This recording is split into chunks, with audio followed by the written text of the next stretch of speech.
If you want a hard-hitting, probably will make you emotional, but it's worth it kind of book, pick this one up.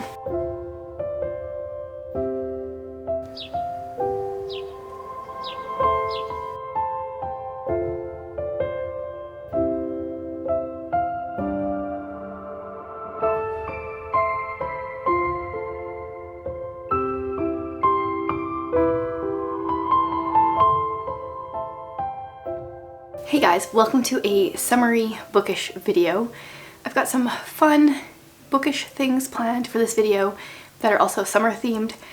My voice is still struggling. Like, I don't know how many videos it's been now. It's been a few weeks. I don't know if it sounds as bad, if it comes through as bad as it feels for me. I'm sorry if I sound a little rough. I feel a little rough. But we're gonna kick things off with a teeny little book haul. So Crossway Publishers sent me the the second and third books in the Dreamkeeper saga. I didn't ask for these. They did ask if they could send the first book, I think like last year, and I said yes, and then these ones just arrived at my door. So number 2 is The Prince and the Blight, and number 3 is Lost in the Caverns. This is a middle grade fantasy series that I'm gonna get my son to read this summer. We'll see if he likes it. I started book 1 and I'm not really big on fantasy to begin with, and it wasn't really for me, but it felt like maybe it would be kind of like for the younger years. My son is 10. I think he might like it, so we're gonna give that a try. And then I thought I would share a library haul. It's been a little while since I've done this. I'm going to show you all the books I think that I have from the library right now. There's a bit of an assortment here, like usual for me. First of all, I got the Landscapes of Anne of Green Gables. I heard about this one because of Montgomery, and I read the first couple pages, but that's all I've read so far. But this is like a cool like information booklet about like Anne of Green Gables and the area where it's set and stuff like that. I'm not sure I'm in the mood for this, but it does feel very summery, just because of like the landscape and the flowers and that kind of thing. So I might get to this. I should also say, actually, before I even get into that, into the rest of my library haul, I printed out Tiffany's summer book bingo. I just cut out the one part so I didn't use a ton of ink. But I am probably going to be doing her book bingo this summer, kind of intentionally. At the same time, I'm like mood reading, so I'm gonna see how it fits. As of right now, I am currently reading. Did I bring it down? I meant to bring it down and then I think I got distracted. Nope, I brought it. So I just started The Outsiders, and this is a coming of age story. And the very first square on her bingo here is coming of age. I don't think that's gonna focus. That's fine. I'll put up an image. Coming of age. And so I could go like down, I could go across, I could go diagonal. We'll see. So we can only use a book for one prompt, because there's also a book that inspired a movie, and I know there's a movie based on this because that's what my edition is, but that won't count for both. This is definitely gonna be my coming of age story because I generally don't like them, but spoiler, I'm really enjoying this so far.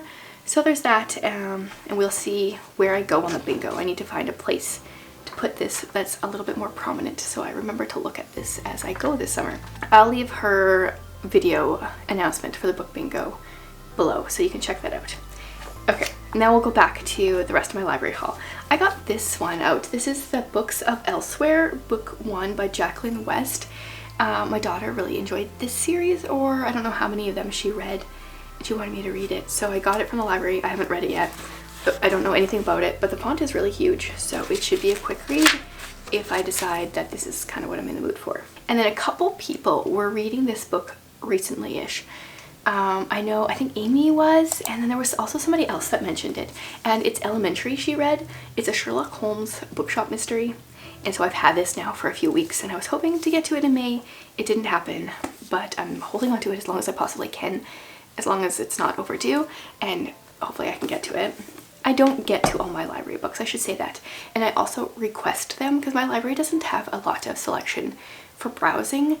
We get books from like all the different libraries in the province, so sometimes by the time a book comes in I'm not really interested in it anymore. A book that I've heard so many good things about, like I can't believe how many people have recommended this book to me, is Ella Minogue. It's a novel in letters, which I think is like It's like epistolary, but also has to do with the alphabet of some sort. I honestly haven't even read the back. Ella Minnow P is a girl living happily on the fictional island of Nollop, off the south coast of South Carolina. Nollop was named after Nevin Nollop, author of the immortal phrase containing all the letters of the alphabet, "The quick brown fox jumps over the lazy dog." Now Ella finds herself acting to save her friends, family, and fellow citizens from the encroaching totalitarianism of the island's council, which has banned the use of certain letters of the alphabet. Very different. I don't know. I've heard good things, and it would be a quick read because it is in letters, and there's like, I don't know, it's like a bunch of short chapters in many ways. So there's that one. I got Emily Dickinson's Gardening Life because I really enjoy Emily Dickinson. I haven't even looked at this yet. There's a lot more words and a lot less pictures than I was expecting. I don't know, I might just flip through this one. I don't think I'm going to like read it. Then I got Smart But Scattered, and I thought that this would be a good kind of read through for our next homeschool year, just some things that I want a little bit more information on. So it says, boost any child's ability to get organized, resist impulses, stay focused, use time wisely, plan ahead, follow through on tasks, learn from mistakes, stay in control of emotions, solve problems independently, and be resourceful. I got this out a few years ago, and now I feel like it's time for a reread slash, I think I only like read certain chapters that felt more applicable. Oh yeah, and then I also heard of this one because of Montgomery. This is Imagining Anne, the Island Scrapbooks of Ellen Montgomery. I have not looked at it yet. Wow, that's cool. So these are like her scrapbooks. This is really neat. I definitely want to look through this some more yet. Then on my most recent, or these next ones I just got this week. So I got the Shadow Children's Sequence book 5 because I own books 1 through 4. Read them. So I got book 5 and book, I think this one's 7. And I have requested book 6, but that one hasn't come in yet.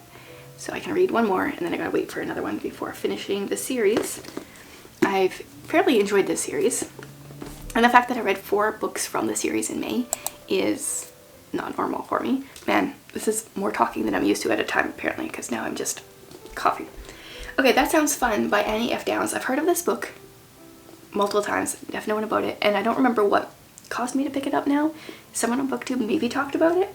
The Joys of Being an Amateur, The Power of Falling in Love, and Why You Need a Hobby. So, I don't really know. Don't know a whole lot about it. Curious, I've never read, she has another book, 100 Days to Brave. I've never read her writing, don't know if I'll like it, but I might flip through this, see if I want to pick it up. This one I think I did hear about on YouTube somewhere, but I don't remember where. It's Cinders and Sparrows, and I think this is kind of like a bit of a Cinderella retelling of sorts, maybe, but possibly not. Honestly, it just had like a cover that called to me, so I wanted to give it a try.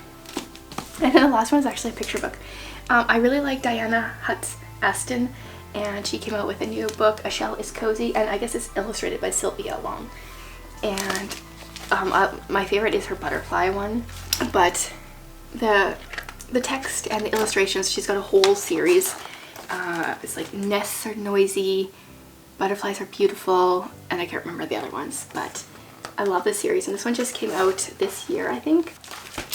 I actually got an email from the author from like over on my homeschool email, and I don't know, I might connect with her and do something together with her online. That'd be kind of cool.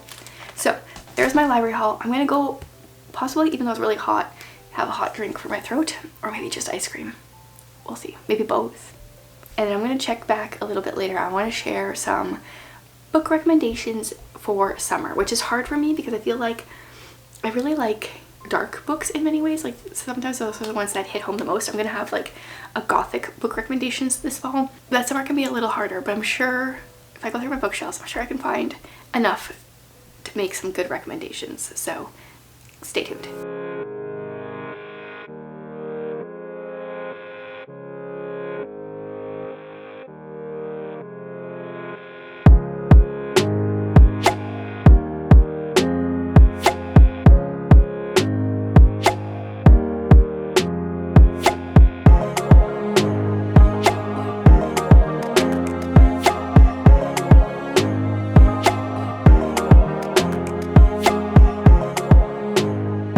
Okay, you guys, so many people on my video where I was judging books by their cover, so many people commented about this one book, and so I went to my little free library and I pulled it back out because you guys have convinced me that I need to give Speak a try. Apparently everyone loves it, and actually I knew that getting rid of it, but it did not pass my inspection, my cover, first sentence, first paragraph judging that I was doing.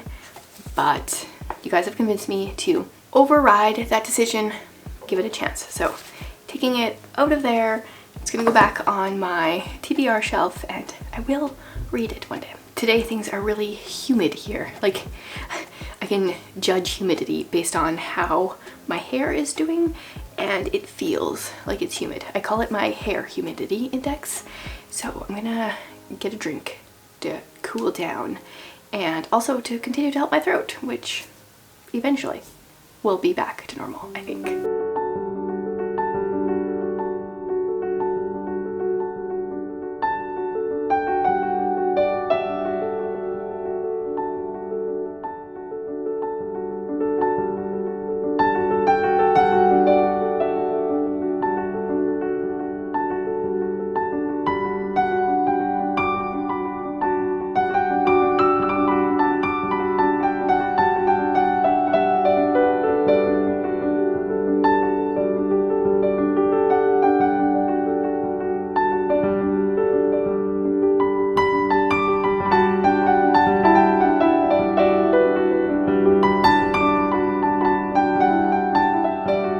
I got in some more bookish mail. I forgot this was actually coming. The Paris Deception. I got sent this by the publicity company. I don't really even know. This is a historical fiction. Sophie fled Stuttgart with her brothers as the Nazi regime regained power. Now with her brother gone and her adopted home city of Paris conquered by the Reich, Sophie reluctantly accepts a position restoring damaged art. Actually, what really jumped out at me when I was reading this, when I got asked if they could send this to me, was the fact that it's kind of set or has something to do with Stuttgart, because my brother-in-law is from there, so it just was kind of cool.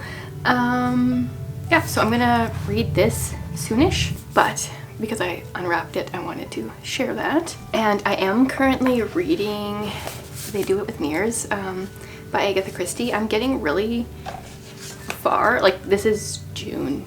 What day are we on? 4th, I think, right now. And this is already going to be my 3rd box that I can check off on the summer bingo, minus the free space. With the free space, it's actually maybe my 4th. So just wanted to pop in.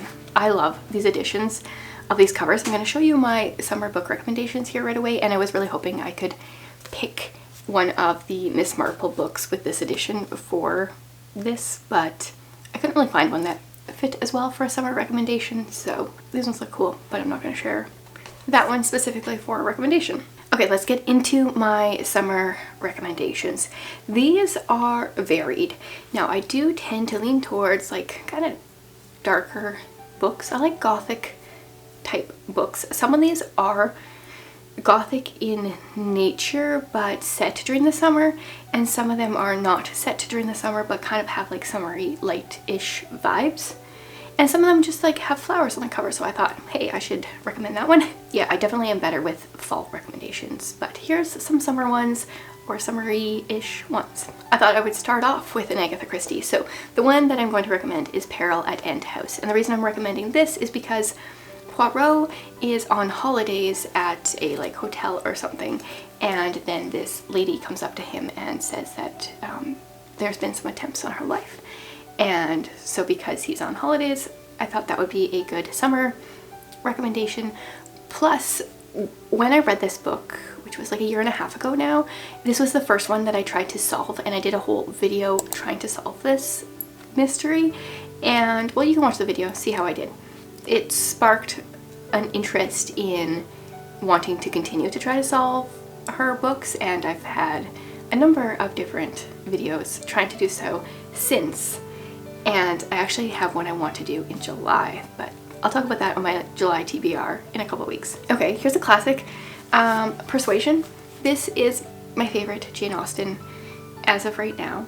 I mean, I've read them all the like full-length novels, but I feel like every time I reread her books, my mind changes on which one's my favorite. But as of right now, Persuasion is my favorite, and it is kind of like a second chances kind of story. Generally not my favorite kind of thing, but I don't know why. I just flew through this one, so I guess it's my favorite. Here's a nice flowery book for you. This is a poetry book. It is wildflower pages, and the poems are all very short, and there are some pictures scattered throughout of different wildflowers. So I really enjoyed this poetry collection and want more people to buy it. Then I have a Christian suspense book. This one is Relative Silence. This is my favorite, Carrie Stewart Parks, and the reason this is getting onto the summary recommendation list is because the story happens on a private island, and I feel like that just gives me summer vibes. I mean, I think rich people just live in summer all the time. They must.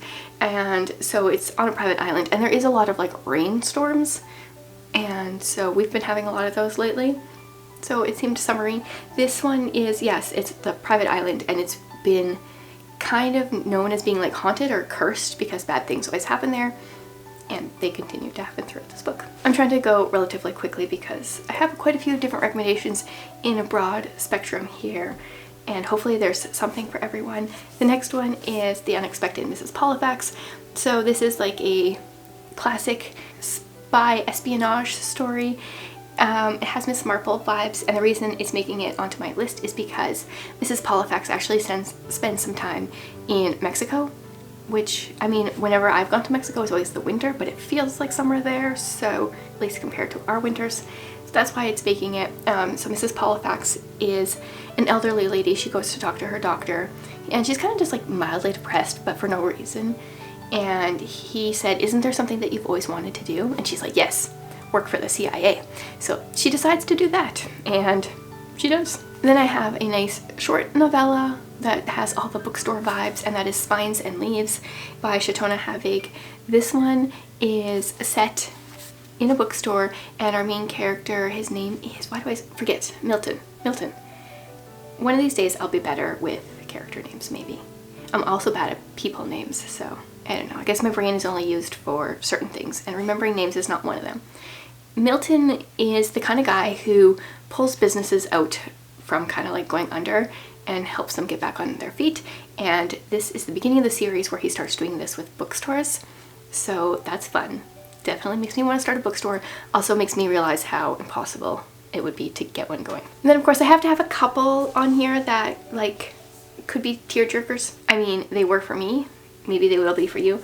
I really went back and forth of which book by this author to put on this list, but I decided All Manner of Things by Susie Finkbeiner. This is my first book by her, and I think we start out in the summer, so that's why I decided to go with this one. It is set during the Vietnam War, and our main character Annie, her brother Mike enlists, and their father left them years ago because he has kind of like PTSD and stuff from the Korean War, I think it is, and there's a lot going on in this book, but I flew through it. I enjoyed it so much and fell in love with Susie Finkbeiner's writing. If you want a hard-hitting, probably will make you emotional, but it's worth it kind of book, pick this one up. And then another one that kind of checks those same boxes is The Extraordinary Deaths of Mrs. Kipp. This one will also make you laugh a little bit more, I think, because it has some like old lady antics. And I actually don't know when this one is set, but the cover gave me like spring summery vibes, so that's why it's on this list. And she talks quite a bit about going outside. Oh, and it starts in June. So our main character, Mrs. Kipp, goes into care at the beginning of this book. She has cancer and only has a couple weeks to live. And then our other main character is a journalist or something, and she is tasked with writing Mrs. Kipp's obituary before she dies, so she has to meet with her, and I want to be Mrs. Kipp both now and when I'm older. I've got life goals here. Two more on the list. Another like classic, probably modern classic, because I think this was printed in 1950, Emily of Deep Valley. This one's making the list because it starts out in, I think, on the last day of high school. I just read this one in May, so I just talked about it in my wrap-up, and I did enjoy the book. I'm interested in reading more from Maud Hart Lovelace. It's not like she's not going to be one of my like most favorite authors, but I did enjoy the book. We follow Emily Her name's on the cover. Why did I like blank on that? She is not going off to college, but all her friends are, and she's a little sad about that. And so this is like her, I think it's it pretty much spans a year, maybe a little bit more, and how she spends her year while her friends are off starting college and what she does with her time. And I did enjoy it. And then I had to save one of my favorites for the end. This one spans an entire year and it starts in the summer, and that is The Story Girl by Ella Montgomery. This is my favorite book by her. So oddly, this book is narrated by Bev. He is probably about 14-ish, but he is pretty much just telling the story of their time going to live with their aunt and uncle, and their cousin Sarah Stanley comes as well. And so Sarah has a great imagination. She gets known to be the story girl, and I'm sorry about the sun. It's back and forth. I feel like this video is going to be kind of annoying. So Sarah is 14, and every chapter is just kind of like a saga, like a little adventure that has happened / Sarah has shared. And I don't know, I just loved it. As a kid who watched Road to Avonlea growing up, I feel like I really enjoyed the movie or the show, but the book is way better, and if you read the book and then watch the show, I think it would be disappointing. But I just love this. And then there is it is a duology. There's also The Golden Road. The Golden Road, what's the word I'm looking for, foreshadows some sad things to come, which is hard because like it's like so good and fairly light and enjoyable, but then there's this underlying current of something coming that makes me sad because I love these characters. But if you have not read this book by Ella Montgomery, please take this as a demand, not a request, a demand to like remedy that. You need to read this one, please. It's a demand with a please. Okay, so I think that's gonna be all for this video. Thank you so much for joining me on this like beginning of summer adventures. It feels like summer has arrived here. Big thunderstorms, lots of sunshine. It feels good. Reading lots of books. Let me know what are some of your summer recommendations. I would love to hear them, especially if they're not like the typical summer recommendations. And let me know what it is that you hope to read this summer. Thanks for being here, guys.